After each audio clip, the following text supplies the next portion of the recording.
Assalamualaikum warahmatullahi wabarakatuh. Salam sejahtera untuk kita semua. Selamat berjumpa kembali di Natagama Televisi, saluran televisi pembelajaran. Nah, pada video seri ini kita akan membahas tentang seri keempat dari KD3 kelas 10 SMA, yaitu tentang peran dan pelaku ekonomi. Dalam hal ini nanti kita akan mempelajari tentang fungsi konsumsi. Dibawakan oleh saya, Walid Hamidi. Jangan lupa bagi yang belum subscribe terlebih dahulu, karena itu mudah bagi Anda tetapi sangat berarti bagi kami. Bagi yang sudah subscribe, jangan lupa aktifkan loncengnya, agar nanti Anda update terus tayangan-tayangan yang akan muncul di channel ini. Terima kasih. Sebelum kita membahas tentang fungsi konsumsi, terlebih dahulu kita bahas apa sih konsumsi dan tabungan itu. Kita bahas terlebih dahulu di sini apa yang pernah kita pelajari di video sebelumnya, yaitu tentang teori perilaku konsumen. Teori perilaku konsumen adalah teori yang mempelajari bagaimana konsumen mengalokasikan pendapatannya yang terbatas untuk melakukan konsumsi sedemikian rupa terhadap barang atau jasa agar memaksimalkan tingkat kepuasannya. Nah, kalau kita melihat definisi di sini, maka konsumsi itu memiliki kaitan dengan pendapatan. Di sini mengalokasikan pendapatannya untuk melakukan konsumsi. Nah, jadi apa sih konsumsi itu? Konsumsi dapat diartikan sebagai bagian pendapatan yang dibelanjakan untuk memenuhi kebutuhan. Nah, sedangkan tabungan adalah bagian dari pendapatan yang tidak dipergunakan untuk konsumsi barang atau jasa. Oleh karena itu di sini dengan melihat kedua definisi ini, maka antara konsumsi, tabungan, dan pendapatan ini memiliki hubungan. Bagaimana bentuk hubungannya? Mari nanti kita simak di slide berikutnya. Dalam kerangka hubungan antara pendapatan dan konsumsi, Keynes ini mengemukakan 1. Kenaikan pendapatan itu akan diikuti oleh kenaikan pengeluaran konsumsi yang lebih kecil jumlahnya. Jadi pendapatannya naik akan nanti diikuti oleh kenaikan konsumsi. Tetapi kenaikan pengeluaran konsumsi ini akan lebih kecil daripada kenaikan pendapatannya itu sendiri. Nah, kemudian yang kedua, kenaikan pendapatan akan dipergunakan untuk konsumsi dan tabungan. Nah, kemudian yang ketiga, kenaikan pendapatan bukan merupakan dorongan untuk mengurangi konsumsi dan tabungan. Justru kalau kita melihat yang nomor 1 dan 2 ini, maka kenaikan pendapatan itu justru nanti akan menaikkan konsumsi dan tabungan.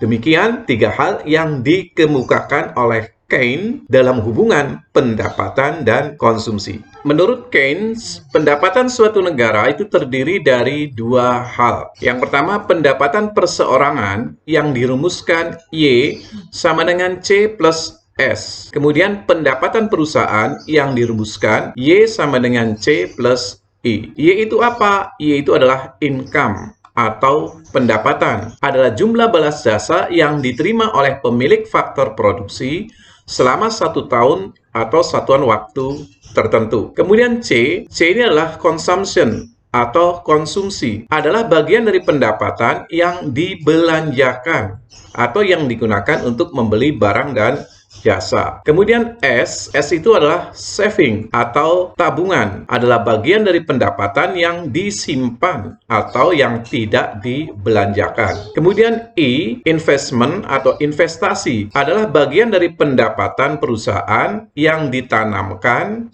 atau sebagai penambah modal kerja. Jadi, secara matematis, hubungan antara konsumsi, tabungan, dan pendapatan dituliskan dalam persamaan Y sama dengan C plus S, yang berarti bahwa pendapatan yang diterima seseorang akan digunakan untuk konsumsi dan sisanya akan ditabung. Sehingga dapat pula kita tuliskan C itu sama dengan Y min S, atau S itu sama dengan Y min C. Jadi bisa kita menuliskan seperti ini berdasarkan rumus Y sama dengan C plus S. Contoh, Arif adalah seorang pegawai swasta ia memiliki penghasilan per bulan sebesar 10 juta. Untuk keperluan membeli barang dan jasa tiap bulan, ia menghabiskan uang senilai 6 juta. Maka, Y dari Arif ini adalah 10 juta pendapatannya.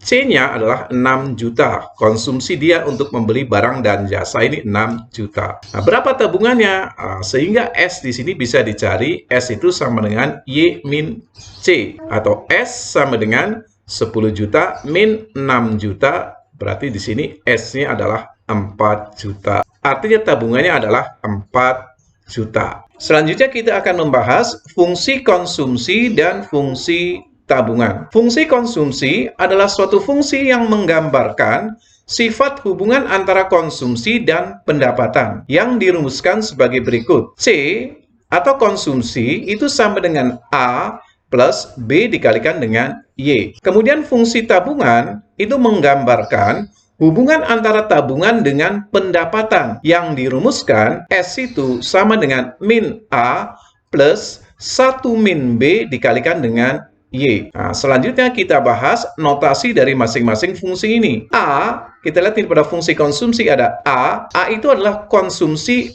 otonom atau konsumsi yang tidak bergantung pada pendapatan. Atau bisa pula didefinisikan A itu adalah konsumsi ketika pendapatan sama dengan 0. Meskipun pendapatan seseorang itu 0, yang namanya konsumsi itu tetap harus dilakukan. Kenapa? Yang namanya kebutuhan hidup manusia, terutama kebutuhan yang pokok, itu kan tetap harus dipenuhi meskipun pendapatan seseorang itu 0. Bagaimana cara memenuhinya? Cara memenuhinya dengan mengambil tabungan. Kalau dia punya tabungan, kalau dia tidak punya tabungan, maka dia bisa melakukan pinjaman. Nah, kemudian kita lihat di sini, pada fungsi tabungan ada min A. Min A itu apa? Min A itu adalah this saving, pengambilan tabungan. Kita lihat di sini nih, ada kesamaan notasi antara A pada fungsi konsumsi, pada fungsi tabungan di sini ada min A. A itu adalah kalau pada fungsi konsumsi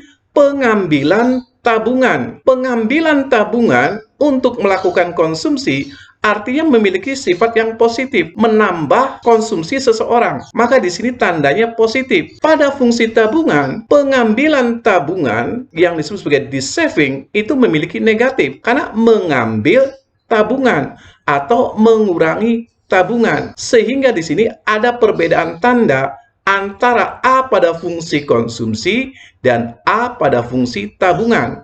Kalau pada fungsi konsumsi A ini bernilai positif karena sifatnya menambah konsumsi, A pada fungsi tabungan bernilai negatif karena sifatnya mengambil tabungan. Paham? Selanjutnya kita lihat di sini notasi B. B itu apa? B adalah MPC, tambahan konsumsi akibat adanya tambahan pendapatan, atau dirumuskan B ini adalah delta C per delta Y, atau MPC itu adalah delta C per delta Y, tambahan konsumsi akibat tambahan pendapatan. Selanjutnya, pada fungsi tabungan di sini ada 1 min B. 1 min B itu sama dengan 1 min MPC. Karena B kan tadi di sini adalah MPC. Maka 1 min B sama dengan 1 min MPC. Apa maknanya 1 min B atau 1 min MPC? Yaitu MPS. Apa itu MPS? Tambahan tabungan akibat adanya tambahan pendapatan. Atau bisa pula dirumuskan MPS itu adalah delta S per delta Y. Nah, oleh karena 1 min MPC, di sini nih 1 min MPC itu sama dengan MPS, maka MPC plus MPS itu sama dengan 1. Nah, selanjutnya notasi Y.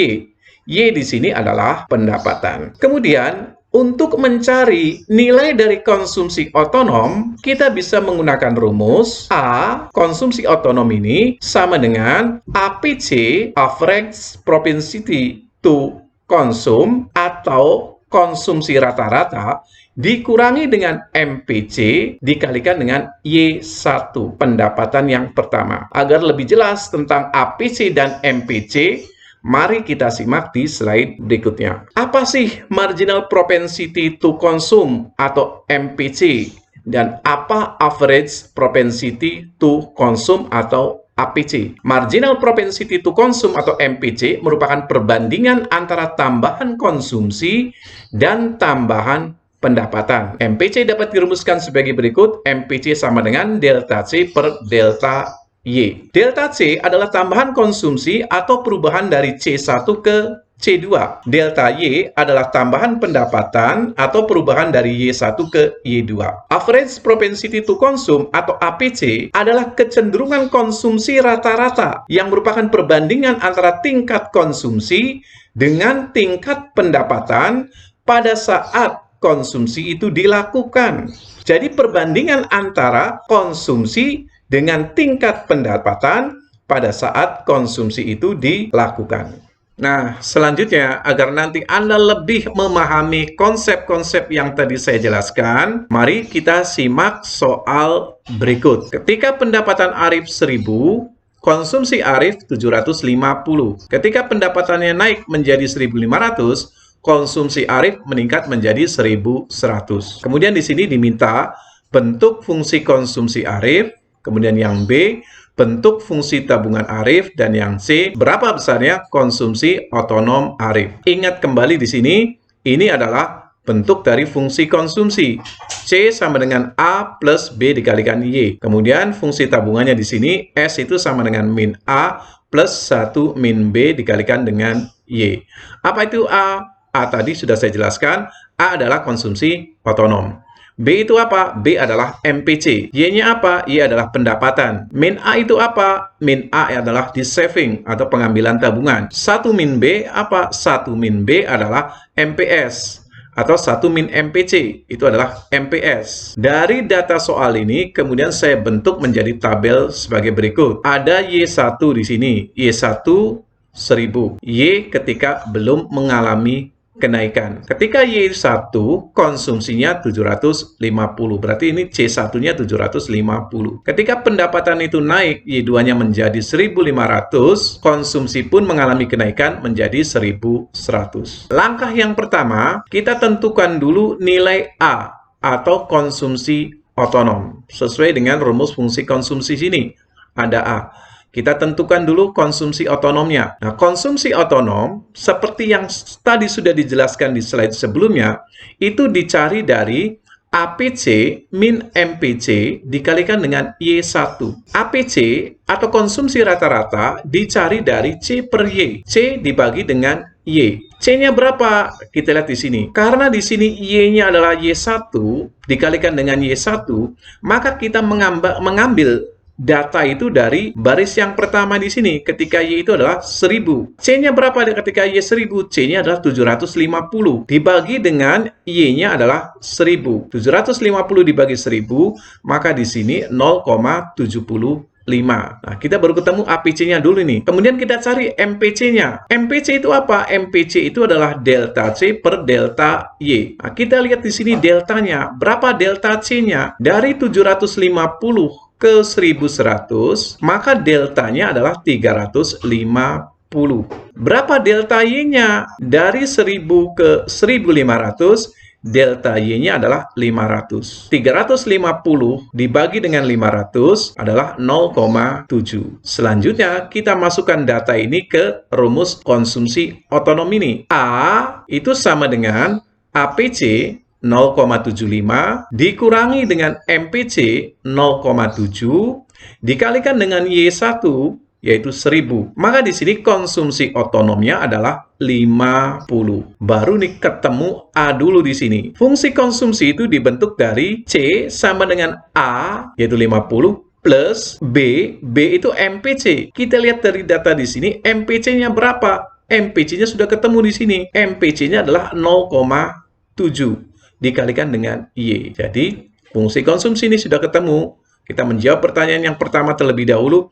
C sama dengan 50 plus 0,7 Y. Oke, Anda paham nih alurnya? Kemudian, kita akan menjawab pertanyaan yang kedua. Bagaimana fungsi tabungan Arif? Kita lihat di sini. Bentuk fungsi tabungan itu S sama dengan min A plus 1 min B dikalikan dengan Y. Maka kita masukkan nih dari data di sini. S itu sama dengan 50 menjadi min. 50 ini kan A, maka min A menjadi min 50. Ditambah dengan 1 min MPC. B ini MPC. MPC-nya 0,7. Ini MPC 0,7. Maka min 50 plus 1 min 0,7 dikalikan dengan Y.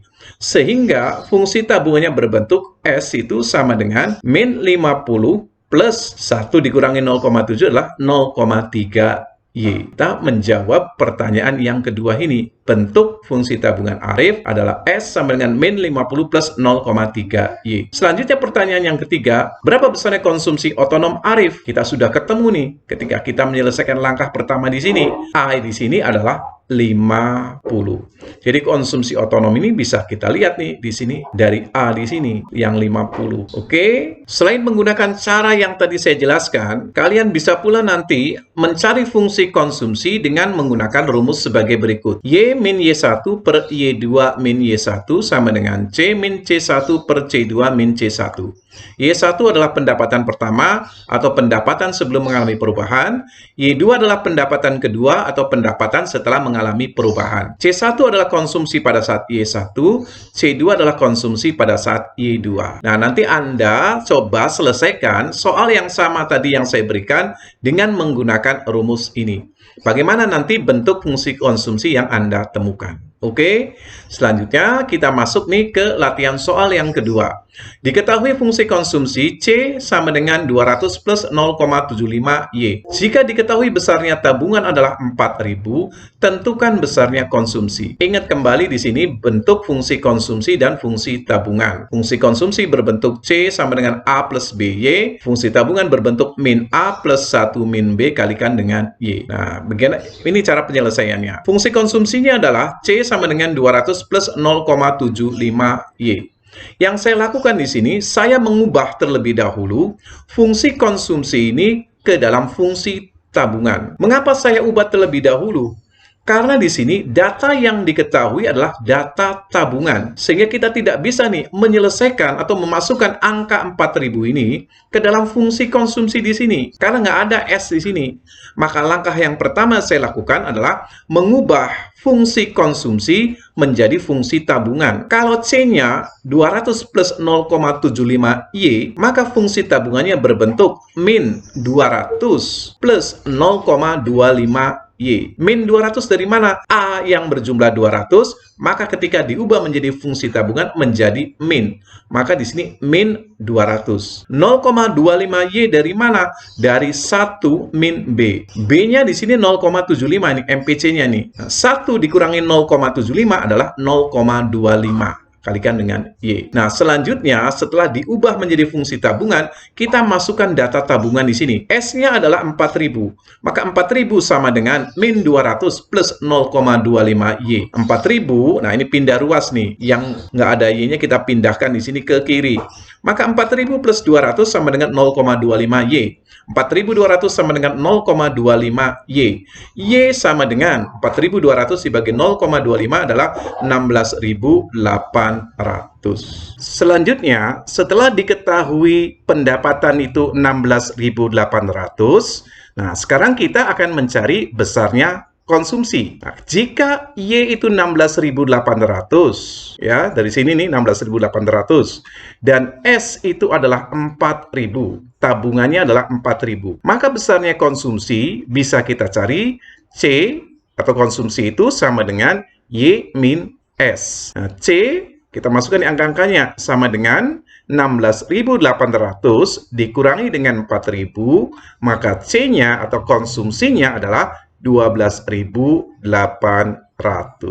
Selanjutnya kita akan mempelajari ciri-ciri kurva fungsi konsumsi. Namun sebelumnya saya ingatkan kembali bagi yang belum subscribe, silakan subscribe terlebih dahulu. Bagi yang sudah subscribe, jangan lupa aktifkan loncengnya, agar nanti Anda update terus tayangan-tayangan video yang akan muncul di channel ini.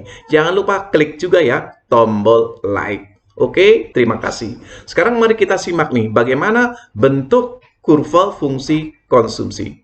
Di sini ada sumbu vertikal. Sumbu vertikal ini menunjukkan tingkat konsumsi atau besarnya konsumsi. Kemudian ada sumbu horizontal. Sumbu horizontal ini menunjukkan besarnya tingkat pendapatan. Kemudian ada garis diagonal yang warna merah di sini. Garis diagonal yang warna merah ini menunjukkan titik di mana besarnya konsumsi itu sama dengan besarnya pendapatan. Atau C sama dengan Y. Artinya, kalau kita menaruh titik sepanjang garis diagonal yang warna merah ini, akan menunjukkan besarnya konsumsi yang sama dengan besarnya pendapatan. Yang mana sekarang yang merupakan kurva fungsi konsumsi? Kita lihat di sini, kurva yang warna kuning di sini. Kurva warna kuning ini menunjukkan kurva fungsi konsumsi. Lalu bagaimana nih ciri-ciri dari kurva fungsi konsumsi? Kita lihat di sini ciri yang pertama. Terdapat tingkat impas dari pendapatan atau break-even income, yaitu di titik E di sini. Titik E ini merupakan titik impas dari pendapatan, di mana seluruh pendapatan atau disposable income ini digunakan untuk kegiatan konsumsi.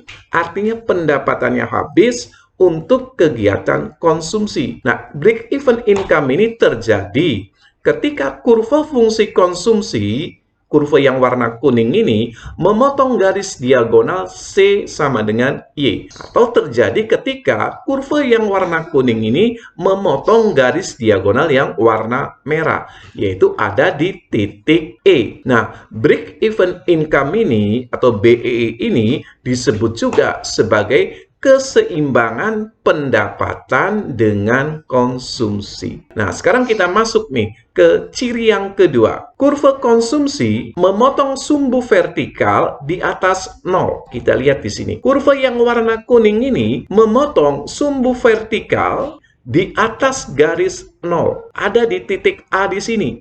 Dia memotong sumbu vertikal di atas titik 0. Apa maksudnya? Ini menunjukkan adanya konsumsi otonom, yaitu konsumsi ketika pendapatan itu sama dengan 0. Ketika pendapatannya 0, masih ada konsumsi di sini, yaitu ada di titik A. A di sini nih. A di sini menunjukkan konsumsi otonom. Selanjutnya, bagaimana ciri yang ketiga dari kurva fungsi konsumsi? Kita lihat di sini ciri yang ketiga, di bawah tingkat impas. Nah, ini tingkat impas kan E. Di bawah tingkat impas, konsumsi itu lebih besar dari pendapatan. Di sini nih, bidang di sini ada kalimat this saving. Sehingga rumah tangga itu perlu meminjam atau mengambil tabungan. Jadi di bawah titik E di sini, di bawah tingkat impas, itu menunjukkan this saving atau pengambilan tabungan. Ciri yang keempat, di atas tingkat impas ini E. Di atas tingkat impas di sini, sebagian dari pendapatan itu digunakan untuk konsumsi dan sisanya ditabung. Sehingga di sini di atas tingkat impas ini menunjukkan adanya tabungan ketika pendapatan itu lebih besar daripada konsumsi. Nah, kemudian ciri yang kelima, setiap peningkatan pendapatan itu akan menyebabkan tingkat konsumsi yang meningkat. Setiap peningkatan pendapatan itu akan menyebabkan konsumsi juga akan meningkat. Pendapatan naik, konsumsi juga akan naik. Tetapi, ada tetapinya nih, ingat nih, peningkatan besarnya konsumsi itu tidak sebesar peningkatan pendapatan. Hal ini ditunjukkan dengan kurva konsumsi yang lebih landai dari garis diagonal C sama dengan Y. Kurva fungsi konsumsi warna kuning ini itu lebih landai daripada kurva diagonal C sama dengan Y. Garis diagonal ini lebih curam. Garis yang warna kuning ini, garis kurva fungsi konsumsi ini lebih landai. Ini menunjukkan bahwa peningkatan konsumsi itu lebih kecil dibandingkan dengan peningkatan pendapatannya itu sendiri. Selanjutnya, saya akan memberikan contoh bagaimana menentukan keseimbangan pendapatan atau break-even income atau tingkat keseimbangan konsumsi. Break-even income itu tercipta ketika pendapatan sama besarnya dengan konsumsi atau Y sama dengan C. Nah, kemudian mari kita simak soalnya. Jika diketahui S sama dengan min 40 plus 0,25 Y. Nah, ini fungsi tabungan. Tentukanlah keseimbangan pendapatan atau break-even income. Ingat kembali bagaimana bentuk fungsi konsumsi dan bentuk fungsi tabungan. Ini adalah bentuk fungsi konsumsi. C sama dengan A plus BY, bentuk fungsi tabungan, min A plus 1 min B dikalikan dengan Y. Langkah yang pertama yang kita lakukan adalah kita mengubah terlebih dahulu fungsi tabungan ini menjadi fungsi konsumsi. Mengapa harus diubah terlebih dahulu? Karena persyaratan mencari keseimbangan pendapatan itu adalah Y sama dengan C. Maka fungsi tabungan yang semula S sama dengan min 40 plus 0,25 Y, ini harus kita ubah menjadi fungsi konsumsi.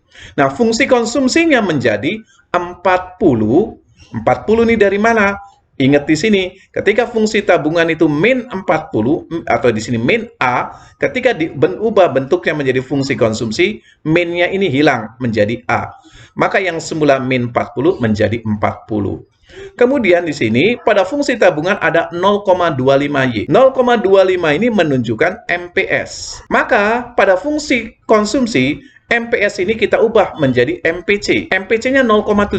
Dari mana 0,75 itu? Ingat kembali rumus bahwa MPC plus MPS itu sama dengan 1. Sehingga kalau 1 dikurangi dengan MPS-nya 0,25, maka MPC-nya itulah 0,75. Jadi di sini diketahui setelah diubah menjadi fungsi konsumsi, itu menjadi C sama dengan 40 plus 0,75Y.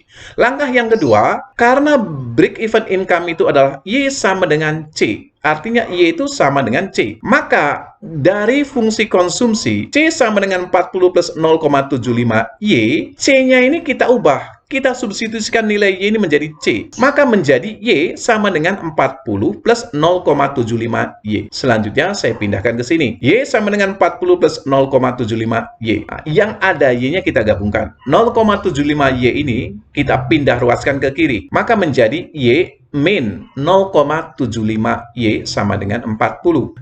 Y dikurangi dengan 0,75Y, hasilnya adalah 0,25Y sama dengan 40. Maka Y sama dengan 40 per 0,25. Jadi Y-nya atau tingkat keseimbangan konsumsinya itu adalah 160. Terima kasih Anda sudah menonton tayangan video kami. Jangan lupa like, komen, dan jika Anda menganggap tayangan ini menarik, silakan share bagi yang lain. Bagi yang sudah subscribe, saya ucapkan terima kasih. Wassalamualaikum warahmatullahi wabarakatuh. Sampai jumpa kembali di channel Natagama Televisi.